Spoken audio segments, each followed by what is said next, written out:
the channel, guys. I'm Guy. Today we're going to be discussing what makes a good appendix inside the waistband holster.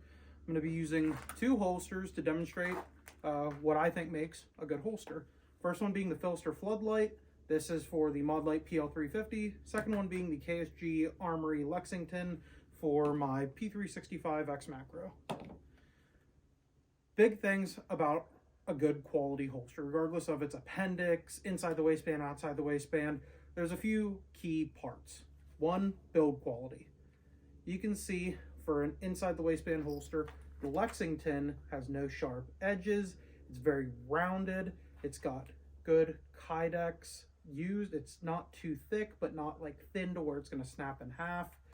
It's got multiple options for mounting a attachment as far as DCC clips, pull the dot loops, so different mounting options. This one is using a mod wing, which in my opinion is the best wing for helping aid in concealment. But one of the other things being good trigger guard coverage. So this is unloaded. Once it's in the holster, there's no way I'm getting in there to pull the trigger. It's safe. Same thing here. You can see that is empty. Even with the Filster Floodlight being a universal holster, there's still no way I'm getting in there to pull the trigger. It's got good trigger guard coverage from both sides. Safety is going to be one of the big things with a holster. It needs to be built well, it needs to be safe, and it should be comfortable and concealable. So, big topics of discussion there. When you're looking at a holster for appendix, you're probably gonna want something a little bit longer. The longer the holster, the less it is likely to tip up and over your belt, exposing the grip. A couple ways you can do that is one, again, with a longer holster, or two, with a wedge. This is the Mastermind Tactics pillow wedge. This is the large size, so it keeps the gun much more into me, keeps it sucked into my body. And then I'm running a Dark Star Gear teardrop wedge on the Floodlight. This is a bigger holster. I don't need as much tuck because it is longer. Riley Bowman over at KSG Armory absolutely killed it with the idea of the long boy. This is a holster mod that you can add to the Lexington line of holsters that extends the muzzle portion of the holster, making it longer. You can see the P365X macro is a good bit shorter than the actual size of the holster. So if I'm looking, it's to about right here. So all this extra is just more length, making it easier for me to conceal this gun. That's huge. If you want to learn more about the keel principle, check out Filster. They are the ones that make the Floodlight. Also check out Armed and Styled. She is an awesome girl. Her name's Tessa. She runs that channel and her Instagram page, and she shows you how to conceal carry and doing it very stylishly. I'm a guy. This is my range attire, but Tessa's awesome with that sort of thing, and she's very knowledgeable when it comes to concealment fundamentals. But when you're looking at the build quality of these holsters, you can see that there was actual time and effort put into them. These aren't pressed out in somebody's garage with no real thought or care. With the Floodlight, it is a universal holster, so it'll fit damn near any gun with that particular light model. They make it for the Modlite PL350, the Surefire X300 line, including the new turbos, and the Streamlight TLR1 HL. So if you have one of those lights, you buy the correct Floodlight, and you can run almost any gun. Caveat to that, the one that I found, the SIG P320, doesn't play well with a Floodlight. I don't know if it's just the overall thickness or what it is, but the 320 is kind of finicky with the Floodlight, so just something to keep in mind.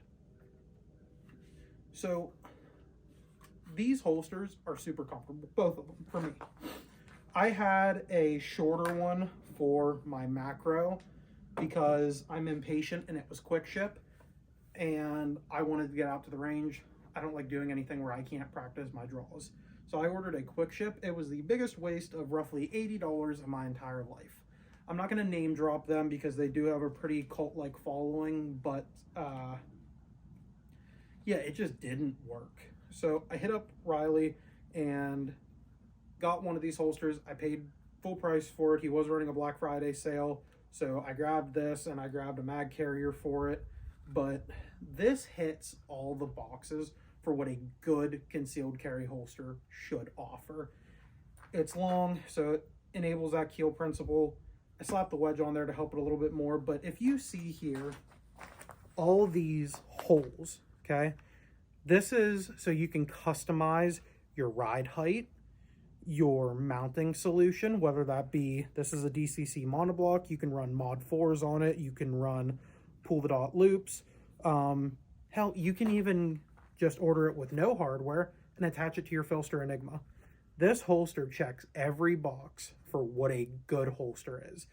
Before this, with my body type, I didn't think it was possible to carry a gun without a light. Not saying lights are mandatory, but they were for me in order to conceal a gun easily. I needed the length that it offered, and what I thought I needed was width as well. I didn't need that. I needed length. With this holster, I can conceal carry this gun, which some of you might say, oh, it's a P365, it's small. This is the macro. This is, let me compare it here to my full-size Walther PDP. It's not a whole lot, this is a hard comparison to do, there we go. It's not a whole lot shorter in grip length, maybe half an inch, which is considerate, but I still get a full-size grip, and I get 17 rounds in a mag compared to the 18 I get in the Walther PDP. So, while it might look like a subcompact, it is by no means a small gun. With this, I can conceal carry this in a t-shirt. I would demonstrate that, but it is like 25 degrees. I'm cold. It's Pennsylvania wintertime, so I'm not going to be demonstrating my concealment with it right now.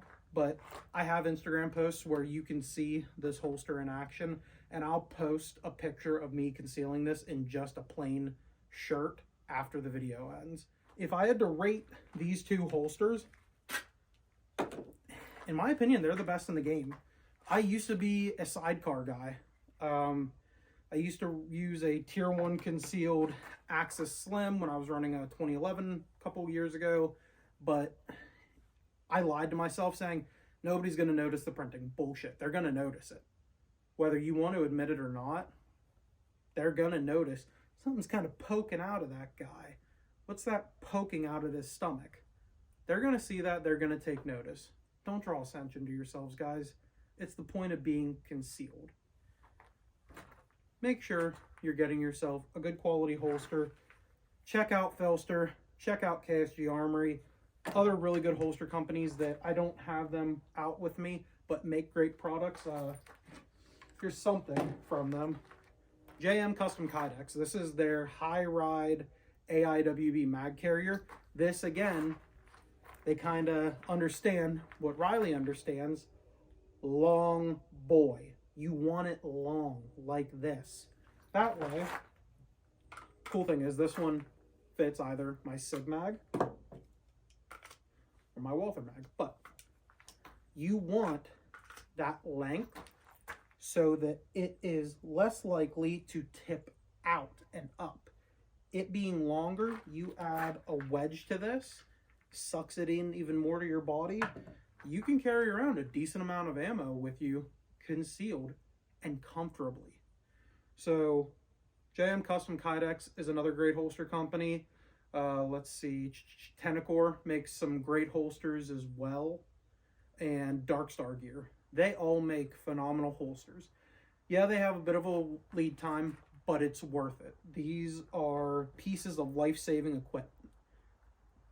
You put your gun in this, it goes in your pants, you're carrying this for hours at a time, It is worth the wait. And I learned that the hard way by buying that quick ship holster. I wasted money just so I'd have something, and it was uncomfortable. I tried building a wedge that extended the length. It wasn't worth it. It didn't help. It just made it look ugly. So my advice to you, buy once, cry once. Spend the money, wait a little bit of extra time, and you're going to get a quality piece of gear that you'll be comfortable, one, carrying all day, and two, trusting your life to. You're okay with shoving a loaded gun into this and into your pants with confidence. You know that, God forbid, the time comes, it's going to stay securely mounted. It doesn't have a crappy foamy clip or plastic clips that are going to break. It's going to stay where it's supposed to. It's not going to shift around. It's going to stay in your pants. It's going to keep the gun where it's supposed to be. You're not going to lose it. It's got good retention. And you're going to be confident in your carry equipment. Guys, I'm wrapping up today's video. Make sure to check out all these companies. I'll leave links to their websites in the description below. Stay safe, guys. Have a good day. Get training. And if I don't see you, happy holidays.